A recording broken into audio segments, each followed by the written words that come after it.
I will go ahead and get going. Chris is on. Hey, Chris.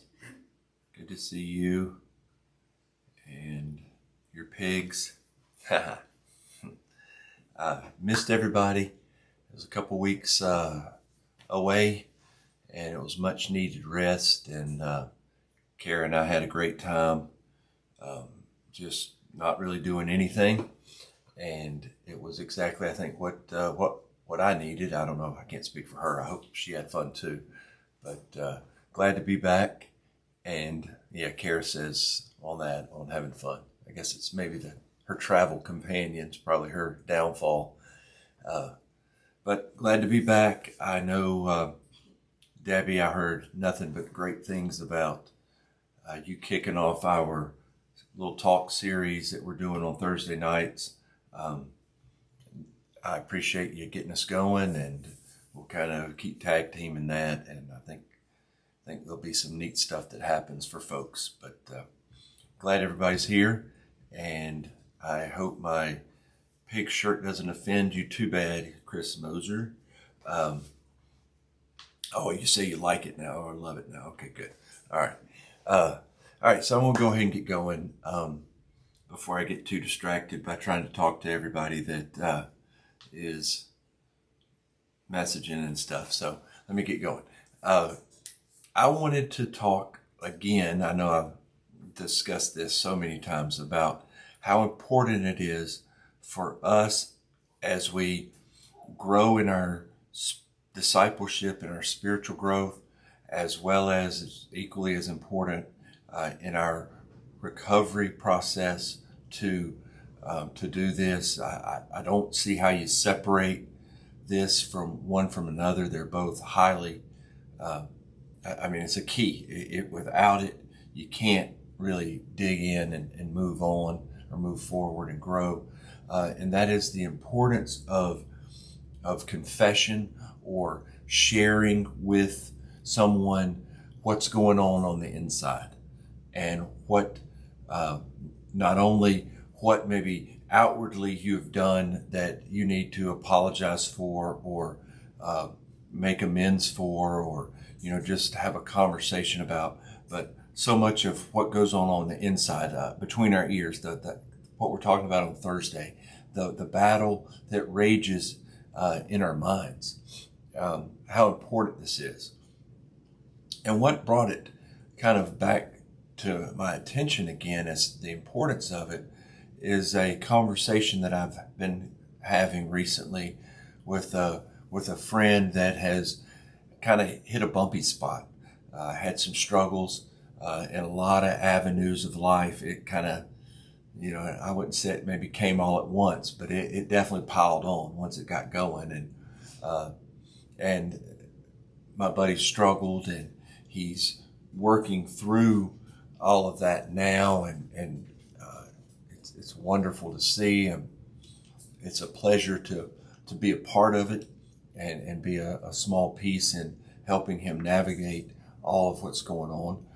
But the thing that we got to talking about was when we come to terms and acknowledge, confess that we really enjoy living certain ways, whether that's in our addiction. We acknowledge that we really enjoy it, the good part and the bad part. Some of it's also is fun and feels good, but there's a ton of junk that goes along with it. And for somehow or another, we rationalize things, and we begin to just identify with that lifestyle, and we have to acknowledge that we like that. There's something about it that we find comfort in, we find identity in, that we enjoy. We enjoy it. I mean, that was a huge breakthrough for me personally when I just acknowledged that there was so much about that lifestyle that I enjoyed, that I didn't really want to give it up. And what I did was kind of candy coat a lot of stuff. And that's what my buddy's done, and he's realized, and he's talked about the fact that he didn't go all in. Another friend of mine he and I have talked about this for several years now, because we've seen the negative of it, as well as we've seen the triumph of just that acknowledgement, that confession of I enjoy this, I identify with it, it is part of me. And you might be sitting there thinking, well, I don't suffer, I've never struggled with addiction. Okay, that's great.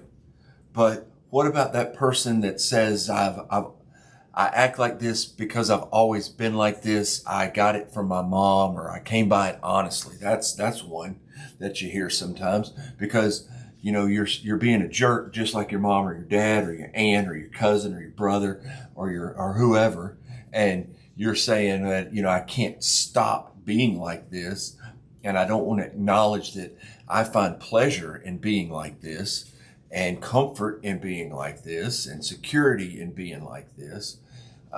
So you never change. And so as my buddy and I have been talking about this over the last few days, especially, and I've just been reminded of how important this is to challenge us on. And I want to read something from Psalms chapter 32, and it's going to be verses 2, 3. It'll be verses 3, 4, and 5. And I want to read it out of the Message, but it packs a punch whatever you read. But I think it speaks volumes to what we're talking about tonight. And it's interesting that the psalmist, thousands of years ago, struggled with the same thing. So this isn't new. You're not the first one. I'm not the first one. We're not the first people to ever discuss it. It's timeless in the sense of the struggle. It's probably just been with humanity since Adam and Eve in the fall. This has been part of it. But the psalmist says in Psalms 3 or 32:3, he says, when I kept it all inside, I kept it all to myself, my bones turned to powder, my words became day-long groans. The pressure never let up, all the juices of my life just dried up. Then I let it all out, and I said, I'll make a clean break and confess all my failures to God. That's pretty amazing. The English Standard says, when I acknowledged my sin to you, God, and I didn't cover it up anymore, and I began to confess my transgressions, my failures, my flaws, my broken, my sin, my thoughts, my negative. I began to share that with you, God, and talk to you about it, bring you in on something you already know that's going on. That's when I became alive. That's when I saw the joy and the fulfillment and the healing that you promise. So see, guys, we can't sit on the fence. We can't kind of half in, half out this thing. We've got to go all in. And we've got to be willing to talk to God about these things. And so much of this is stuff only you know. It's not something that your neighbor knows about you. It's probably not anything it might even be things your spouse doesn't even know about you. But it's things that you struggle with. It might be the things that you think about at night. It might be the default mode in your thinking process when things don't go just like you want them to. Or it's the default mode when things do go like you want them to. You have to acknowledge that this is in me and I can't do it. I can't do it by myself. I can't fix this. So what I'm going to do is I'm going to say, God, I'm going to quit holding on to it any longer. Just like the psalmist said, when I remain silent, my bones just dried up. My insides die because I choose to remain silent. So you have a choice. You can decide right now, sitting there in your house or watching in your car or whatever, how you're seeing this, and say, I'm going to stop. And I'm going to say, God, here it is. It's ugly. I'm embarrassed. I've identified with this for so long, I don't even know how to live without it. And I need you. And allow God to heal. I think this is so vitally important in our push forward into what God is calling each of us to be and to do. And we can't sit on the fence with it any longer. If I guess if you want to remain sort of in that I'm kind of miserable sort of world, well, stay. I can't make you stop.